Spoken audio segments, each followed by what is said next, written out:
احتساب drive and NAB ordinance نظامی صاحب apparently لگ کیا رہا ہے؟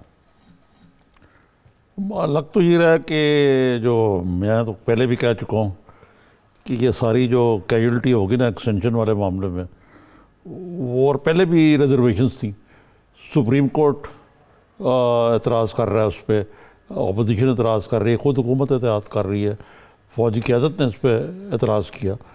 تو اب نیب پروویڈنس کا رہ کیا گیا اب کچھ، اور نیب کا کچھ کیا رہ گیا جی. اور آہستہ آہستہ آپ دیکھیں گے جو میں نے کہا تھا یہ معاملات کچھ اور طرف جائیں گے. جی عباسی صاحب سے جان لیتے ہیں. عباسی صاحب، بالآخر یہ قانون ساز حکومت اور اپوزیشن دونوں کے مل بیٹھے ہیں، تو اب پارلیمنٹ کیا مکمل فعال ہو رہی ہے؟ اور یہ کتنے معاملات ہیں جن پہ اپوزیشن کو آن بورڈ لیا جائے گا، یا پھر چند میجر ایشوز ہیں جو پرابلم تھے اپوزیشن کے، انہی پہ بات ہوگی؟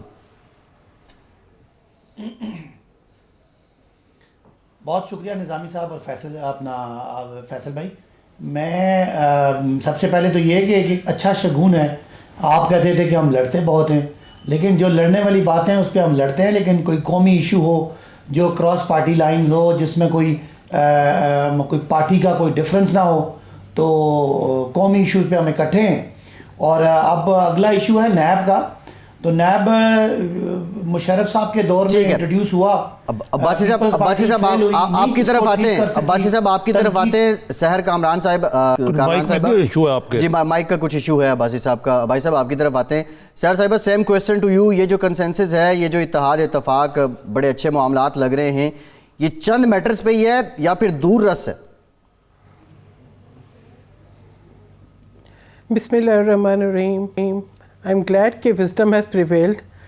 امید کرتی ہوں اور دعا بھی کرتی ہوں اور خواہش بھی رکھتی ہوں کہ پارلیمنٹ کا جو استحقاق ہے، پارلیمنٹ کی جو پریسٹیج ہے، وہ قائم رہے. اور پارلیمنٹ جو ہے اتنے عرصے سے جو ریڈنڈنٹ باڈی تھی، وہ ریڈنڈنٹ باڈی نہ رہے، پارلیمنٹ فعال ہو. نیب لاء کے اوپر آپ نے بالکل، میں کہوں گی کہ تحفظات تھے پاکستان پیپلز پارٹی کے، کیونکہ ہمارے پاس وہ نمبر نہیں تھا، ہم اس وقت امینڈمنٹ نہیں لا سکے، باقی جماعتوں نے ہمارا ساتھ نہیں دیا.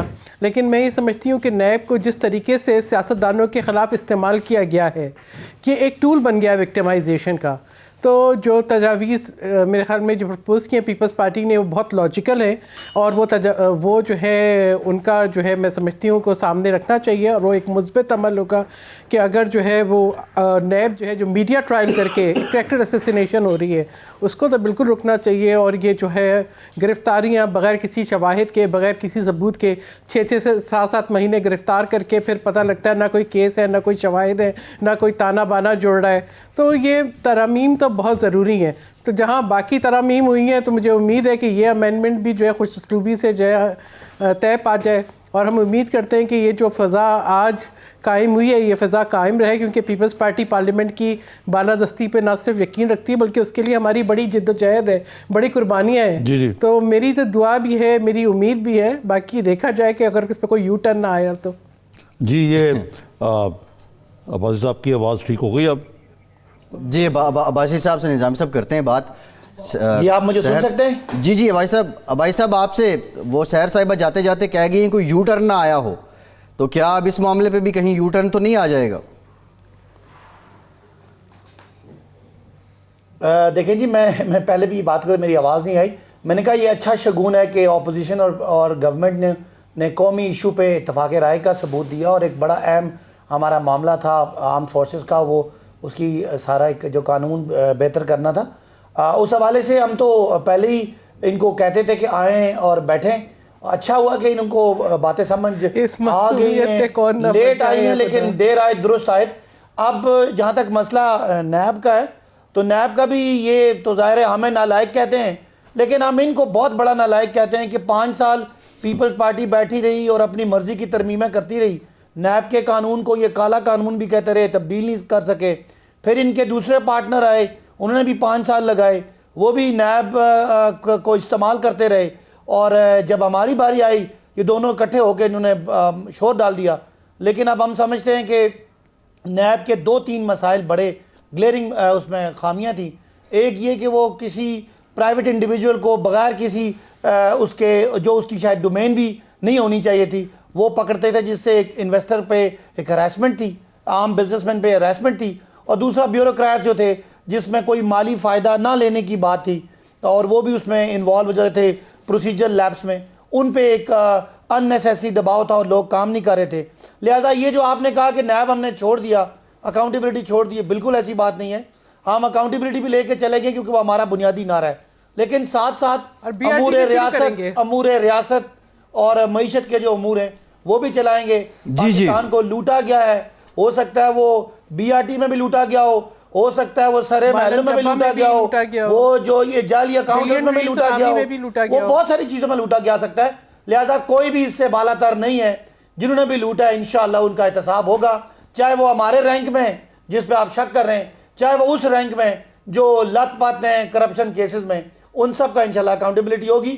قوم دیکھے گی کہ ہم نے نعرے پہ قائم ہے انشاءاللہ. محترمہ یہ نعرے پہ یو ٹرن رہیں گے، اس میں کوئی شک و شبہ نہیں ہے. ٹائمنگ بڑی دلچسپ ہے کہ آج اسلامی نظریاتی کونسل نے کہا ہے کہ جی یہ جو دفعات ہیں اس کی 14D 15A اور 26 یہ غیر اسلامی ہیں. انہوں نے کہا کہ مثلاً یہ جو سپریم کورٹ نے بھی اتفاق سے یہ کل بھی کہا تھا اور آج بھی کہا ہے کہ یہ انہوں نے اسلامی ملزم گرفتار کر لیتے ہیں بعد میں پری بارگیننگ آن اسلامک ہے. انہوں نے کہا یہ وعدہ معاف بنانا غیر اسلامک ہے، ہتھ کڑیاں لگانا غیر اسلامک ہے، جی ٹیلی ویژن پہ جس انداز سے سوشل میڈیا پہ گرفتاروں کی تشہیر کی جاتی ہے وہ ان اسلامک ہے. جی سپریم کورٹ کہتا ہے کہ جی آپ پہلے پکڑ لیتے ہیں بعد میں شواہد ڈھونڈتے ہیں، گواہ یہ ڈھونڈتے ہیں. محترمہ یہ ساری ٹائمنگ جو ہے ان چیزوں کی یہ تو اسی طرح اشارہ کر رہی ہے کہ اس قانون کا کچھ نہ کچھ تو کرنا پڑے گا حکومت کو. اگر یہ اپوزیشن اور حکومت کے درمیان جو ایک تال میل پیدا ہوا ہے اس کے حوالے سے دوسرے میرا سوال یہ ہے کہ آیا یہ محض اتفاق ہے یا جو آپ کی پارٹی نے بھرپور حمایت کی ایکسٹینشن کی اس کو کٹ پروکو ہے؟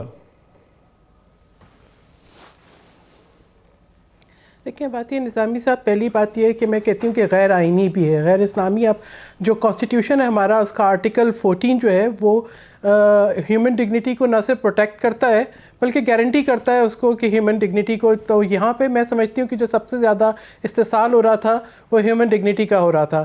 تو اس کو آپ غیر اسلامی کہیں، غیر شرعی کہیں، غیر آئینی کہیں، لیکن یہ جس طریقے سے میں سمجھتی ہوں کہ کریکٹر اسیسینیشن ہو رہی تھی، یا آپ یہ دیکھیں کہ جو ہے ایون پروفیسرز کو، ٹیچرز کو آپ بغیر کسی الزام ثابت ہوئے لوگوں کو جس طرح سے ایج کی پرواہ کیے بغیر، کوئی الزام ثابت ہوئے بغیر ہتھ کڑیاں لگا کے لایا جا رہا تھا، تو that was against the constitution also.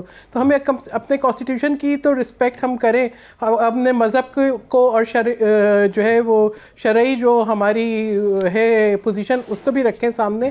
لیکن اس بات پہ جب ہیومن رائٹس کی بات آئے گی، ہیومن ڈگنیٹی کی بات آئے گی، تو میں کہوں گی کہ اس پہ ہم پہلے بھی آواز اٹھاتے رہے ہیں.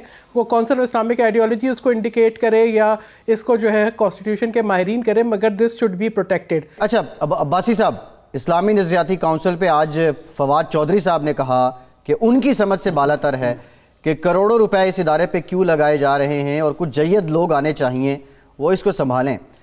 قبلہ یاس صاحب محترم، کیا آپ کی نظر میں کیا فواد چودھری صاحب سے ایگری کرتے ہیں اور کچھ اور بہتر لوگ بھی لائے جا سکتے ہیں؟ صرف میں اضافہ کروں گا جی کہ فواد چودھری صاحب اس سے پہلے بھی اسلامی نظریاتی کونسل پر اور روحت ہلال کمیٹی پہ بھی ٹھونکے مار چکے ہوئے ہیں. تو یہ جتنے بھی آئین کی تقاضے ہیں یہ اسلامی اس کو بنانے کے، فواد چودھری صاحب کو اس پہ کیا اعتراض ہے؟ یہ پارٹی کی پوزیشن ہے، ان کی مخصوص رائے ہے یہ؟ پہلے تو میں جو قبلہ ایاز صاحب کا جو سٹیٹمنٹ ہے نیب قانون کے حوالے سے اس پہ میں کامنٹ کرنا چاہوں گا کہ یہ مشرف صاحب کے 11 سال اور اس کے بعد پیپلز پارٹی اور نون کے 10 سال، یہی اسلامی نظریاتی کونسل، یہی نیب آرڈیننس، یہی ان کا ایک دوسرے کو وکٹمائز کرنا اور مشرف کا سب کو وکٹمائز کرنا، پتہ نہیں وہ کہاں تھے، یہ کہاں تھے. بہرحال فواد صاحب نے جو بیان جی ٹھیک ہے آپ جاری رکھیں. جی تو میں کہتا ہوں کہ اور یہ بھی بڑے بڑے بلند و بانگ دعوے ہم نے 17ویں ترمیم کر دی، 18ویں کر دی، اپنے فائدوں کے لیے یہ ترمیمیں کرتے رہے اور قانون کو نہیں چھیڑ سکے، جس کو یہ بڑا گلا پھاڑ کے کہتے ہیں کہ بڑا ظالمانہ قانون تھا. پتہ نہیں ان کو اس بات پہ شرم نہیں آتی کہ ظالمانہ قانون تھا. پارلیمنٹ میں آپ تھے اور آپ آج ہمیں 18 مہینوں والوں کو ظالمانہ کہتے ہیں اور آپ اپنے آپ کو پتہ نہیں کیسے اس سے بری و ذمہ قرار دیتے ہیں. اینی ویز جو آپ کا سوال تھا، فواد چودھری صاحب میرے سے زیادہ بڑے عالم ہیں اور وہ اچھا آپ بھی عالم ہیں، معاملے میں ان کا اپنا موقف ہے. میں نہیں سمجھتا کہ یہ حکومت کا جی نہیں میں بھی چلا علم رکھتا ہوں مذہب کا، لیکن وہ ذرا مجھ سے زیادہ بڑے ہیں، تو حکومت کا یہ آفیشیل سپوکس پرسن کا یہ بیان نہیں ہے، یہ فواد چوہدری صاحب کی اپنی رائے ہے، اور وہ اپنی رائے دیتے بھی رہتے ہیں اور اس پہ ان کو رسپانس بھی آتا ہے۔ میرا خیال ہے میں یہاں حکومت کی ترجمانی کروں گا، جو وزیر صاحب کا اپنا بیان ہے وہ میرا خیال ہے خود اس پہ کامنٹ کریں، لیکن میرا یہ کامنٹ میں ریپیٹ کرتا ہوں، اسلامی نظریاتی کونسل کو 21 سال کے بعد کیوں یاد آیا کہ یہ بھی یہ بڑا یہ آپ کا جواز ٹھیک ہے، لیکن یہ جو آپ کا سوال ہے نا، اس کا جواب میں نے آپ کو دینا ہے محترمہ سے پہلے۔